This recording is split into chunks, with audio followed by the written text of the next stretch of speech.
that is freaking... That is so beautiful. What a good day.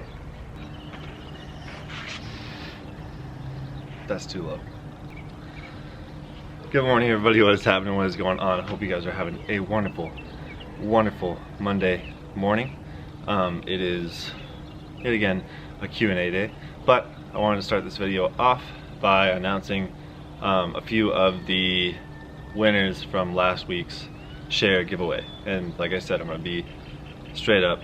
We're doing it every week. I'm gonna pick the ones that I want. It's not gonna be one person. It might be 3 or 4 people. So this week I'm just gonna go through. We're gonna find it real quick. Mr. Nimble, you were one of the first ones I saw. So either reach out to me on Instagram or the comments here, and I'll shoot you a pin. That easy. EDGAA. I told you to reach out to me on Instagram. I know you've been around for a very long time as far as like viewership and subscribership, so I really appreciate it, and I want to get back to you. I know that you've shared multiple videos in the past and like literally been around since I can remember. Like I can literally remember seeing your comments on videos back when I was in college. So if you get to see this video, please reach out to me. I'd love to get back to you. Caddy Zig, John, you also deserve a pin, mainly because you're an awesome supporter of the channel. You comment on all my videos and they're legitimately like good comments. They're very positive, they're good feedback, and I enjoy reading them. Also, you're a Patreon subscriber, and you legitimately bought me a pair of shoes basically like a month ago or 2 months ago, so I really appreciate that as well. So those will be the three or four from this week. Reach out to me. I'll need your address, so if you're not okay with that, then I apologize. I'll give you another shout out or something. We'll figure out a different way to do it, but I'll need your address so I can send them out to you, and I'll try and get them sent out like ASAP so we can get this ball rolling. Yeah, and there'll probably be a deadline at some point on these, so like if you reach out to me in like a month, I probably won't send it, so reach out ASAP. Thank you. Now on with the Q&A. Okay, not a ton of questions from this week's YouTube stuff. I forgot to post it on my Instagram. Probably would have gotten more questions, but I was a little bit busy yesterday. Sarah Orr, are you subject to random drug testing by USATF? There is no and in between the T and the F, just a FYI. No one is competing now, reading about a former teammate of yours, and just made me curious. So random drug testing is actually done by USADA, United States Anti-Drug Association or Anti-Doping Association, something like that. Don't quote me on it. USADA, you have to be like in their pool, their like selection pool, and I am not. I haven't been. Basically, they take top 3 in each event within the United States, and sometimes they'll go a little bit lower depending on if you have like a large performance or something. But I'm not in their drug testing pool right now. I've been tested multiple times, not in like last probably like 2 years. Not that I would ever taint the sport by using any sort of or like illegal substance. I was gonna say supplement, but there's a lot of supplements that are illegal. So I'm not necessarily subject to it, but like Dave's subject to it through his federation. Jonathan's subject to it through Canada's federation. Freddie's subject to it. Devin's subject to it. It's pretty much everybody in the group except for me. And they also do it through WADA, which is like USADA, but World Anti-Doping or Drug Association. It's an association that literally just comes, watches you pee, tests your stuff, makes sure you're clean, lets you compete. It's kind of nice. Kelly, what made you want to move to Phoenix? So I moved down here because Devin, my roommate from college, professional hurdler, was down here training and had an awesome group of a bunch of people that I love and wanted to come down and train with them. So I came down. The coach that I have now, Tim O'Neill, he was a former decathlete, competed at the Olympic trials, all that fun stuff, and very knowledgeable guy. So I wanted to come down, work with him. He let me come down here, work with him. I live, or Devin let me move into his house. So it was a pretty simple move, and the weather down here is crazy.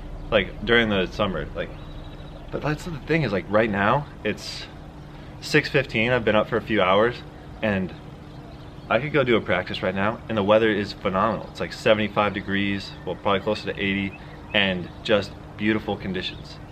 So the weather down here is insane, and I could not ask for a better like training setup, especially during the quarantine thing. Arizona is probably one of the only states that isn't hit as hard by it. Not saying that we don't have as many cases as anybody else, but the restrictions as far as what we can do and the whole quarantine laws are much more lenient, because the virus doesn't spread as well in climates like this. Like, it'll die pretty quickly on a surface that's over 130 degrees or 150 degrees or whatever it is. I can't remember the actual statistics, so don't quote me on it. I'm not a doctor. We've talked about this before. D. Municio, I appreciate you reading the profile. Thank you. Decathlon Crow, I also appreciate you reading the profile. Thank you. Cools McGee, what would you recommend for a person who mainly does the 400? Audi Zero Prime, the shoe that I reviewed that I got from Adidas, the like sprint spike, or the Saucony Showdown 5. I have to see what the Saucony Showdown 5 is. For those of you that don't know, that's the Saucony Showdown 5. Saucony Showdown 5. I used to actually run in Saucony. The first sprint spike I ever had was Saucony. I think it was Saucony, Puma, then Adidas, then something else. Anyways, I think Sauconys are very comfortable from what I remember. So I haven't run in them in a long time, or like in a professional state or college state or even high school state. So I would say I'm not an expert. I would say that the Audi Zero Primes, those ones that I reviewed, would be pretty uncomfortable in a 400. They're really made for 100, 200, or 60, or like the quick hurdles. And I would not recommend them for the 400, just because for me, it would be really, really uncomfortable on my feet. Holding 2 turns like that at that kind of speed with not a lot of cushion would be really uncomfortable. So I would say go for the Saucony. If you're looking for a spike that can kind of do everything, maybe go for like a different Adidas spike. So like, I know Freddie runs in one, I don't know the name of it, but it's a little bit more cushiony, a little bit more catered to the little bit longer distances and the hurdles, because you're making a lot of hard contacts. And then obviously I'm going to support the whole Nike shoe thing, so the new Nike Sprint Spikes, which I might have a review coming out soon of, the new Nike Sprint Spikes, I would kind of lean towards those. But that's just my personal preference. You do what you want. If you're torn between those 2 shoes and you're only running the 400s, I would go for the Saucony one. Zach Collins, yes, I could make a video about what I eat on a daily basis, and that doesn't necessarily mean that that's what I use to stay in shape.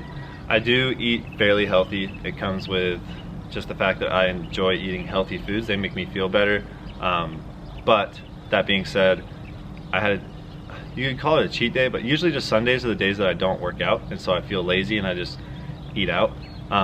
So I went and played disc golf yesterday. Felt fun playing disc golf, a sport that literally requires social distancing, because you're the only one that touches your disc. You throw it, it lands in the grass, and you're never going to be able to throw it close enough to somebody that you're going to be that close. You don't even have to touch the chains, you can just ding, done. Anyways, long story short, yesterday on the way back from disc golf, I went to Taco Bell, and at Taco Bell, which is actually a fairly healthy version of fast food, Mr. Plane is interrupting my food story here. I went to Taco Bell after throwing frisbee for a while.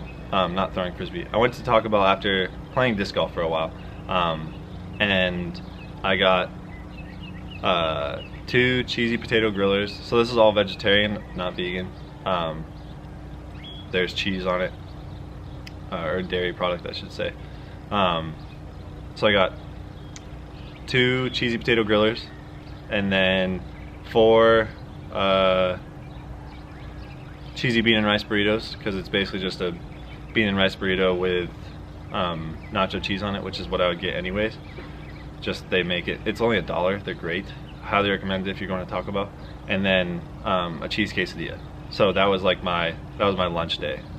Like cheat or whatever. I need to change it from being Sundays, because we have a horrible workout on, not horrible, we have a good workout on Mondays. It just sucks. It's painful. It's always painful. Coach calls them medicine Mondays, because you take medicine to be better at the end of the year. So I need to change it from being Sundays and probably go on Saturdays, so that I have Sunday to get all the crap out of my system before I kill myself on Monday. Because like today, my stomach's probably gonna feel like jello as we run around, and it's not gonna be fun. Taj Allen, how do they score the deck? So I have no idea. I literally just have a calculator on my phone that you punch in whatever your result was, or whatever your result you're looking for, and it spits out a total score. So I guess it's not scored on position. So a lot of people think like, oh, he won this event, he won that event, he won this event, he won that event. He's got to have like a higher score than everybody else because he's won 5 of the 6 events thus far. And that's not necessarily how it's scored. It's scored based on like the actual performance within the event. So you could be middle of the road in all the events, and you could have one guy that like wins 4 of the events but loses, or like has really, really bad events and other like stuff. And the guy that's like average in all the events is gonna win the decathlon because he doesn't have like a bad event that's gonna tank his score. So if that's more the question you're looking for, then that's the answer. But as far as like the actual scoring system or like the calculations, I don't know those. There's like a book that's literally like 2 inches thick that has every potential result in every event that could be calculated, like down to the 100th of a second, that changes the single point value. It's crazy, but kind of cool. Dylan, yes, my inflatable avocado has a pit. It blows out of the pool pretty much every single day, so we don't usually use the pit, but it's kind of pointless, to be honest. It's more just like a beach ball, but yeah, it doesn't have any flotational effect on the avocado itself. Bones 18, I've been watching your vlogs since like the 6th one. Congrats, man. That's crazy. Thank you. I really appreciate that, and I hope that you share one of my videos and I get to give you a pin, because that would be awesome for you to, yeah, that's insane. The 6th video. You've seen over 400 videos of my content if you've watched every video. But that's, what? That's crazy. I don't know if you know who he is, but he goes by Half Shave. So he's a professional high jumper that literally shaves half of his face. And I believe his name is Gianmarco. I'm not totally positive on that. I've watched him high jump a bunch of times. I think he's pretty entertaining to watch. Obviously he doesn't have his face shaved the whole time. He's just a normal dude. But he actually responded to that video that's kind of blown up in the last few days on Instagram, the hurdle montage from a few days ago, the one where I talked about sharing the videos to begin with, and he actually commented on it. I messaged him and he sent me some smiley faces back. So shouts out to Half Shave Gianmarco for the little brighten up my day. I appreciate it. He has like 137,000 followers. That's crazy. Bryce Tomasic wants to know, how do I go from a college runner to a pro runner? 1, compete and be top basically 5 in your event in your country. That helps. And then have a chance at qualifying for larger meets, so Diamond League stuff, or like professional meets, so like where you're not competing against any college competitors anymore. You're competing against people that are sponsored by Nike, Adidas, that kind of thing. That means that you're in professional races, and then literally the only thing you have to do to be a professional runner is get money from competing.